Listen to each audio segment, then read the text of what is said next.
esclarecimentos, né, bastante rápidos, porém, para mim, necessários. Né? Agradecer aos colegas de organização, né, o Igor, o Ian e o Jean. O Jean, a gente se conhece há bastante tempo, né? Se conheceu em BH muitos anos atrás, e dizer que estou muito feliz, né, que o evento de fato se tornou uma realidade. Feliz pela procura, né, saber que tem tanta gente já lendo, já estudando Strauss e também interessado em conhecer mais.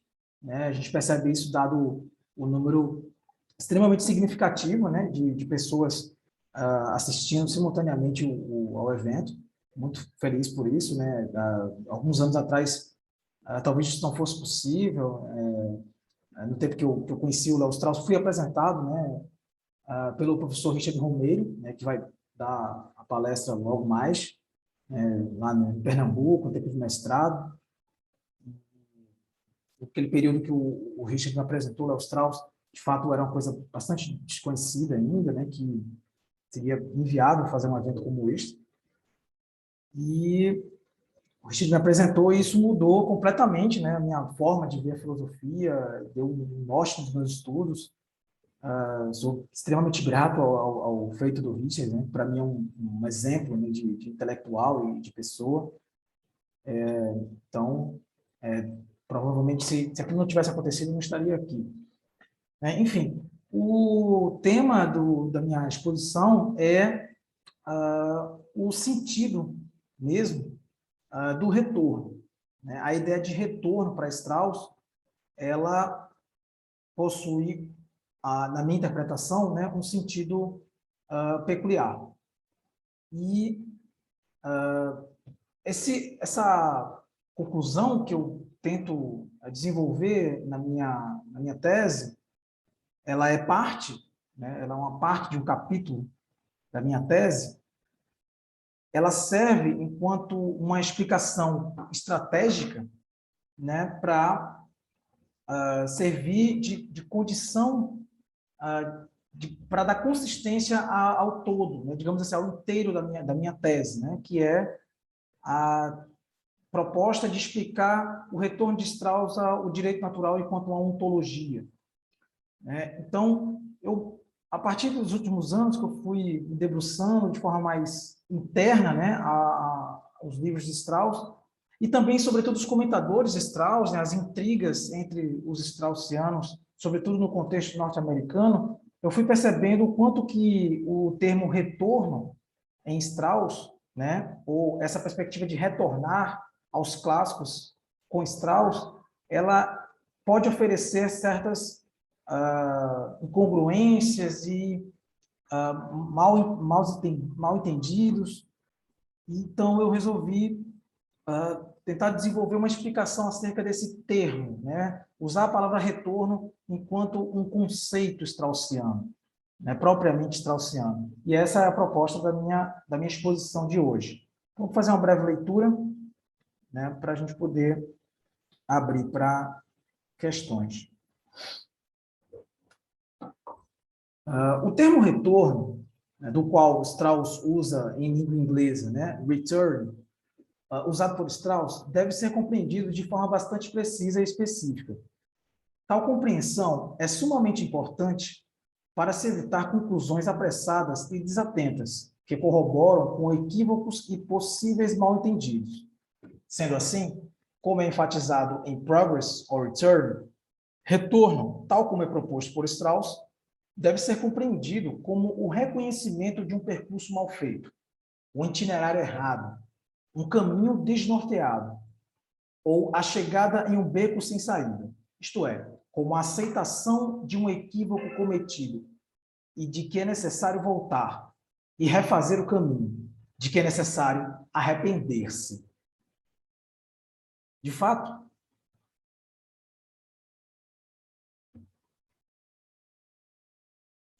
como é possível perceber, Strauss não é um pensador nostálgico, nem muito menos um reacionário. Definitivamente não se trata disso. Strauss também não é um classicista romântico. Em seus textos, demonstra um realismo agudo e de um tom verdadeiramente perturbador e inquietante, digno de quem possui uma plena consciência de que cada sociedade é responsável por si em seu próprio local e tempo.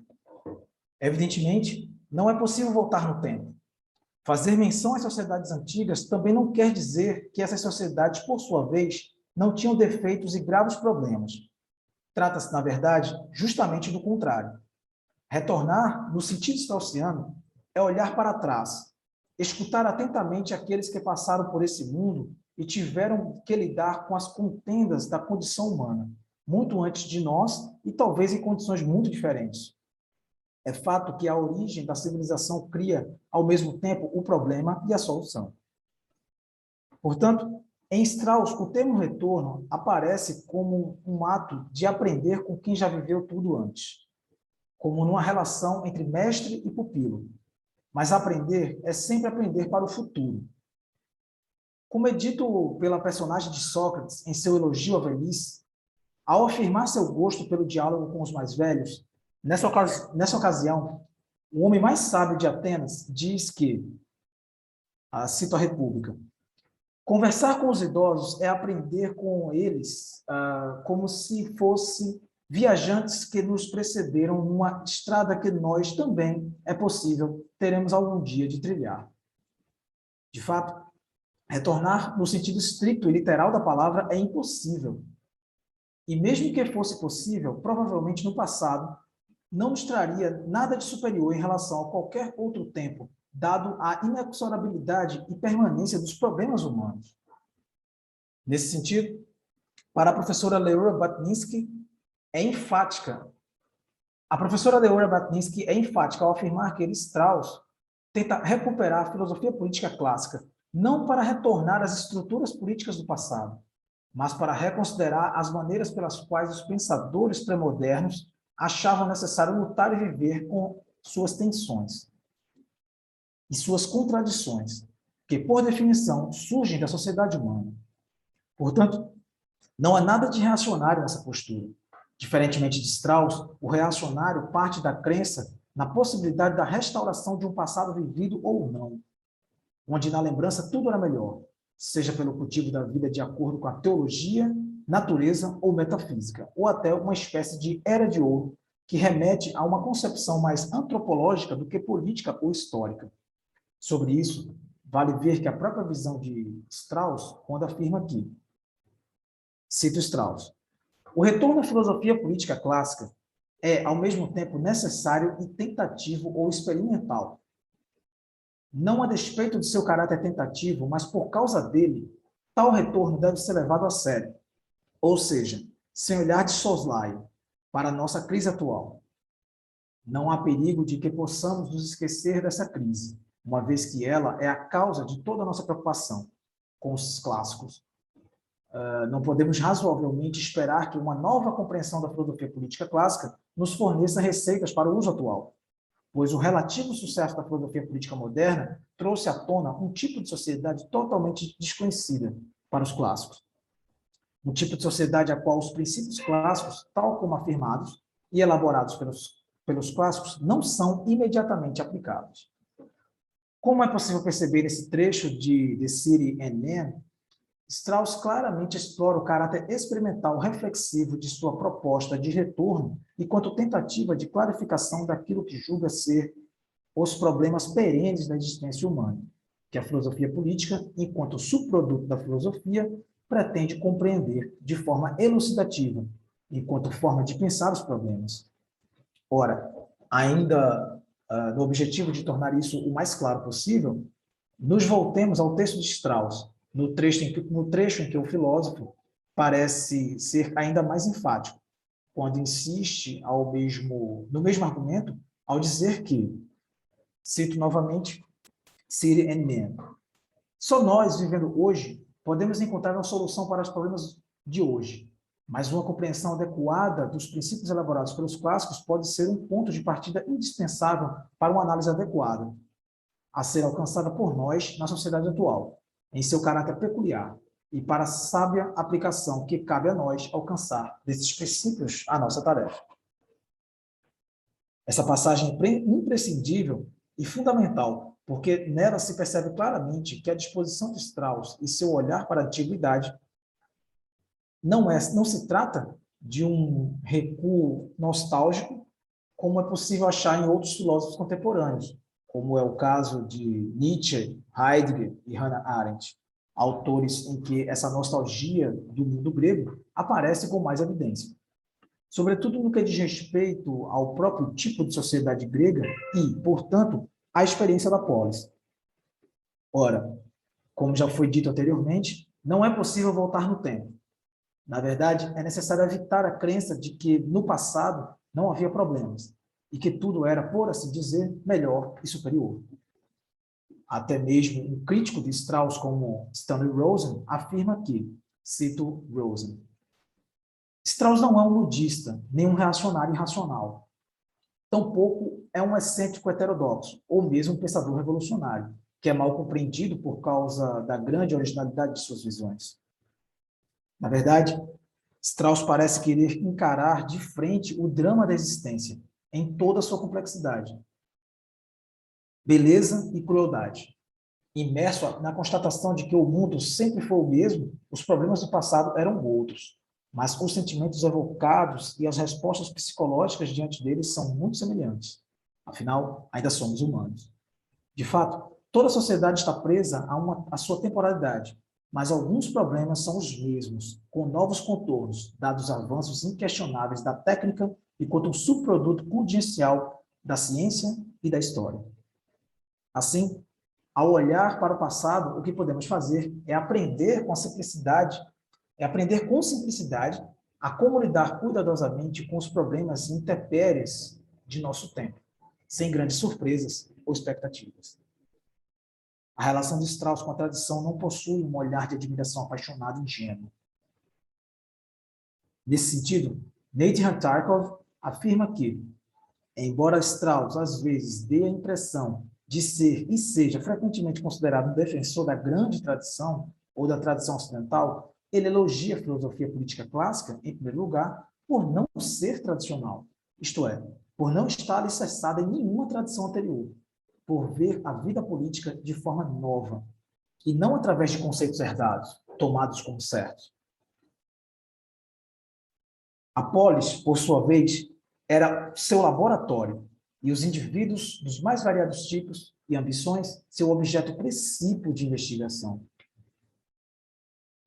Indubitavelmente, isso nos conduz a compreender que Strauss não é um tradicionalista per se, que vê apenas naquilo que é herdado algo de bom e superior. Ele vê na filosofia política clássica algo de realmente original, justamente pelo seu caráter espontâneo de improviso, já que os indivíduos precisavam lidar com os problemas reais de seu tempo, o que lhes exigia grande sensibilidade e tato, sobretudo o conhecimento dos assuntos humanos, que afligiam suas vidas de maneira direta, clara e odier. Ainda na esteira de Tarkov, a pretensão de Strauss é a de contrastar a filosofia política clássica como essencialmente prática, ou principalmente preocupada com a orientação da vida política e com a busca do melhor regime, da melhor ordem política e da melhor forma de viver. Em relação à teoria puramente descritiva ou analítica moderna. Ora, essa manobra tenta tornar patente a necessidade da ciência política moderna reconsiderar elementos caros à ciência política clássica, que foram esquecidos ou ignorados como acientíficos. E assim, ao fazer tais considerações, estabelecer novos modos de compreensão dos problemas atuais e assim redirecionar os caminhos para o futuro. Ainda nesse mesmo sentido, Claes J. Wren, em seu artigo intitulado Lewis Strauss and History, The Philosopher as Conspirator, parece reiterar a visão de Tarkov. Para Wren, Strauss se opõe à tradição, no momento em que advoga a favor dos antigos por serem guiados pela natureza e rejeita os modernos por se guiarem pela convenção. Ora, a valorização moderna da convenção exige, inevitavelmente, uma valorização radical da tradição construída através da história. Portanto, tacitamente, Strauss, em sua defesa da filosofia contra a história, está a defender a possibilidade de se encontrar o novo em detrimento da segurança tradicional, convencionalista e relativista do historicismo. Em outras palavras, rejeitar a tradição parece a única forma de fundar uma nova elite intelectual que substitua a velha elite. Sendo assim, cito Ren, o pensamento de Strauss subverte a lealdade aos ancestrais e tradições de todos os tipos. Concordar com qualquer coisa a respeito filosófico porque é antigo, afirma Strauss, é renegar a filosofia, enfatizar a natureza histórica da existência humana e a importância de dar atenção à experiência e às circunstâncias históricas é ser um historicista. E promover o relativismo de valor ou o niilismo. O verdadeiro filósofo não está interessado na particularidade histórica, mas na universalidade. O pensamento de Strauss cria um profundo preconceito contra levar a tradição a sério. Ele põe em descrédito o hábito conservador de olhar para as práticas e crenças humanas há muito estabelecidas como guias para os valores mais elevados da vida. Deste modo, Strauss usa a tradição contra a tradição.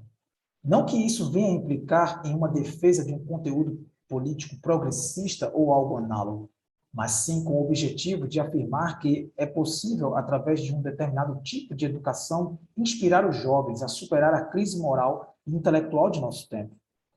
Diante disso, vale dizer que, ao fazer isso, Strauss legitima completamente as tradições religiosas, intelectuais e culturas importantes do antigo mundo ocidental, que sustenta a elite mais velha e abdica lentamente. Dito de outra maneira, Strauss parece minar o edifício da tradição por dentro e faz isso sorrateiramente. Promove, assim, a possibilidade do surgimento do novo. Tal esforço parece ser a única forma de proteger a filosofia em sua forma genuína, a saber, dinamitar a tradição que em algum momento da modernidade se desviou e se transformou em um historicismo radical ou ideologia a serviço da secularização, o que tornou a sua busca fundamental, qual seja a busca pela universalidade de um tipo de conhecimento para além da variedade de códigos e contratos específicos, algo inviável e até indesejável. Estaria aí justamente o sentido mais profundo do retorno aos clássicos proposto por Strauss, como já foi dito.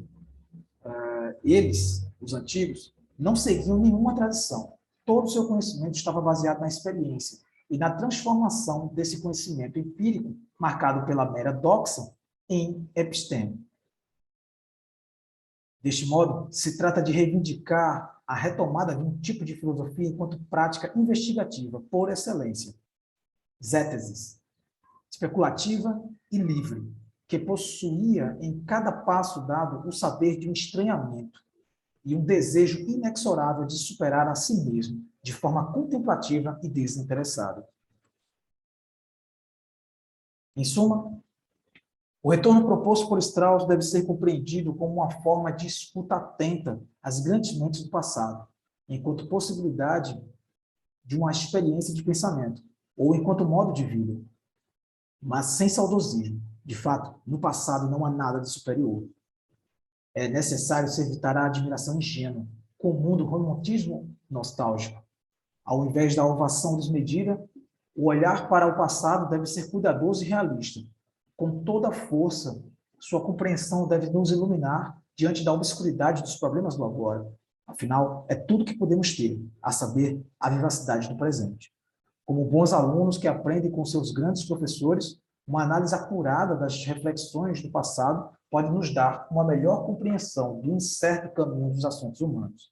Nesse sentido, olhar para o futuro é sempre um mistério, que exige não uma esperança ingênua, mas um tato privilegiado de quem já caminhou pelas sombras, foi ofuscado pela luz e a escuridão voltou.